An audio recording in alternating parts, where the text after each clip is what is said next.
Olá, semioticistas. Hoje nós vamos tratar ainda da modalização do ser e tratar de como essa modalização é realizada através da determinação pelas modalidades do querer, do saber, do dever e do poder, e da relação do sujeito com os valores também. Então, esse tipo de modalização altera o que na semiótica se chama de existência modal do sujeito. Como, por exemplo, ocorre com o personagem Jazão, que nós já vimos analisando em vários vídeos, no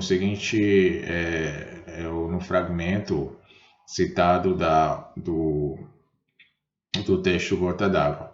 Então vejamos que nele modifica-se a relação de Jazão com o dinheiro, a relação entre o personagem Jazão e o dinheiro e a fama. Então vejamos que Jazão, por exemplo, ele não queria ser. Há um fragmento do texto onde diz: tinha um puto de um medo de olhar para o mundo. Ou seja, ele não queria ser daquela maneira. E ele passa, graças à personagem Joana, ele passa a não querer não ser. E finalmente ele passa a querer ser. No fragmento do texto onde diz: e foi assim, enfim, que vi nascer do nada uma alma ansiosa, faminta, buliçosa, uma alma de um homem. Então vejam que ele inicialmente queria não ser e depois passou a querer ser. Então, da mesma forma, transforma-se a sua relação com o poder, não? Da impossibilidade ou não de poder ser a possibilidade ou poder ser. No entanto, surge um segundo horizonte e Joana ela não é mais capaz de tornar possíveis todas as relações que Jazão passou a considerar desejáveis. Então, pode-se apresentar no seguinte esquema o percurso modal do sujeito Jazão. Então, os efeitos de sentido desses dispositivos modais, eles podem ser reconhecidos como medo, como ambição ou como amor. Em outras palavras, a modalização do ser produz efeitos de sentido afetivos ou efeitos de sentido passionais. Vejamos esse seguinte percurso. Então, inicialmente, o personagem ele quer não ser e não pode ser. Isso antes de Joana. Segundo, quando aparece Joana e o samba nesse texto, o personagem ele passa a querer ser e querer poder, ou poder ser, na verdade. Após o primeiro sucesso, ele quer ser, mas não pode ser. Depois nós temos a aparição de Creonte, onde o personagem ele quer ser, mas e também pode ser. E, finalmente, segundo a maldição de Joana, ele passa a querer ser e a não poder ser. Então, as paixões, do ponto de vista da semiótica, entendem-se como efeitos de sentido de qualificações modais que modificam o sujeito de estado. E essas qualificações, elas organizam-se sob a forma de arranjos sintagmáticos de modalidades ou de configurações passionais. Então, a lógica e a psicanálise, em geral, elas têm preocupações taxiconômicas quando abordam a questão das paixões. Tomou-se aqui o caminho inverso do processo, ao tentar determinar qual arranjo modal e qual a estrutura narrativa que caracterizam e sustentam as denominações de paixões, como a cólera, a frustração, o amor ou a indiferença, por exemplo. Então, trata-se, em suma, de descrever essas paixões com uma sintaxe narrativa modal em que se examine as combinações de modalidades, do querer, do dever, do poder, do saber. Então, numa narrativa, o sujeito ele segue um percurso, ou seja, ele ocupa durante a narrativa diferentes posições passionais, saltando de estados de tensão e de disforia para estados de relaxamento e de euforia e vice-versa, né? Então, distinguem-se na semiótica as paixões simples e as paixões complexas. E essa diferença se dá pelo critério da complexidade sintática do percurso.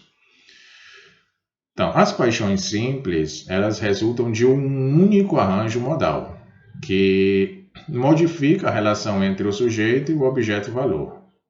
Por outro lado, as paixões complexas são efeitos de uma configuração de modalidades que desenvolvem vários percursos passionais. Nós vamos tentar ilustrar isso com o conto de Machado de Assis, intitulado Papéis Velhos, de que se podem extrair alguns fragmentos e esse conto ele pode fornecer alguns exemplos necessários para uma rápida apresentação da semiótica das paixões, né? Esse fragmento, por exemplo, diz assim: tudo isso iria menos mal se o broteiro não cobiçasse ambas as fortunas, a pasta e a viúva. Mas cobiçá-las, cortejá-las e perdê-las, sem que ao menos uma visse consolá-lo da perda da outra, diga-me francamente se não era bastante a explicar a renúncia do nosso amigo. Então, nesse conto, o deputado Brotero, ele esperava tanto ser escolhido para o ministro no gabinete que se organizava, quanto também esperava casar-se com uma viúva gentil e abastada, né? E desejos que não se caracterizaram. Ou seja, ele não conseguiu nem uma coisa nem outra, né? Então, vejamos que, por exemplo, a paixão da cobiça, né?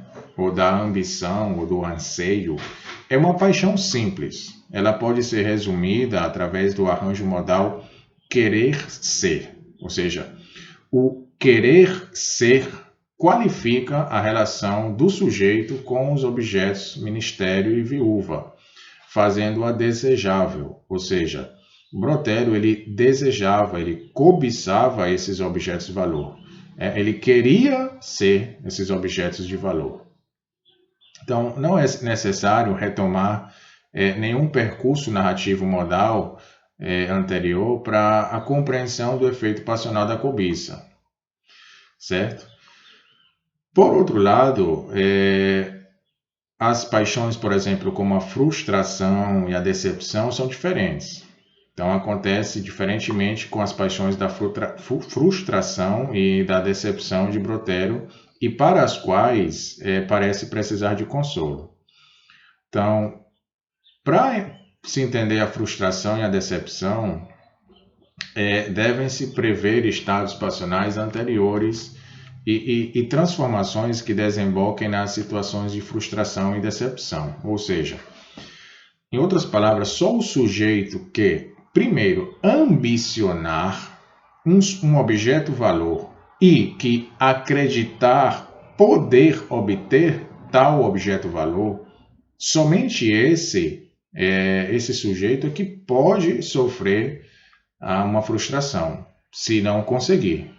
No caso, se ele não consegue aquilo que ambiciona, ele vai ter uma frustração.